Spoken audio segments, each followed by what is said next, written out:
بسم اللہ الرحمن الرحیم۔ السلام علیکم۔ آج میں آپ کو ایک قصہ بتاؤں گی جس میں آپ صلی اللہ علیہ وسلم نے چاند کے 2 ٹکڑے کیے تھے۔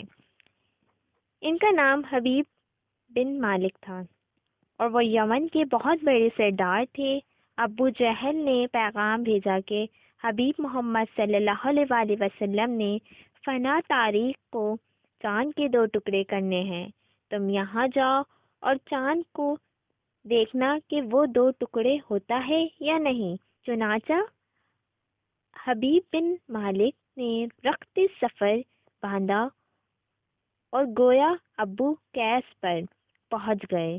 یہاں کفار نے مطالبہ کر دیا تھا کہ آسمانی معجزات یہاں دکھاؤ یا چاند کو 2 ٹکڑوں میں کرو۔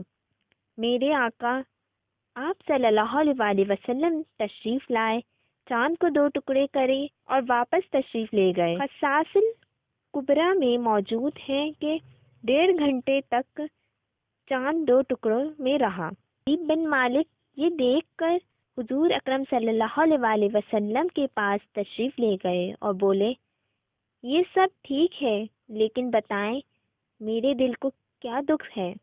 آپ صلی اللہ علیہ وسلم نے فرمایا، تیری ایک بیٹی ہے جس کا نام ستھیا ہے، وہ اندھی، لولی، لنگڑی، بہری اور گونگی ہے، تجھے اس کا دکھ اندر سے کھایا جا رہا ہے، جاؤ اللہ تعالیٰ نے اس کو شفا دے دی ہے۔ حبیب یہ سنتے ہی دوڑ کر اپنے گھر آئے تو ان کی بیٹی ستھیا نے کلمہ پڑھتے دروازہ کھولا۔ حبیب نے پوچھا کہ ستھیا تجھے یہ کلمہ کس نے سکھایا؟ تو اس نے حضور اکرم صلی اللہ علیہ وسلم کا سارا حلیہ بتایا اور بولی، اے میرے ابا، وہ آئے، مجھے زیارت بخشی اور دعا فرمائی اور مجھے کلمہ طیبہ بھی پڑھا گئے۔ حبیب واپس گئے اور کلمہ پڑھ کر مسلمان ہو گئے، اور نہ صرف مسلمان ہو گئے بلکہ اسلام کی خدمت میں بھی پیش رہے۔ سبحان اللہ، جزاک اللہ، اللہ حافظ۔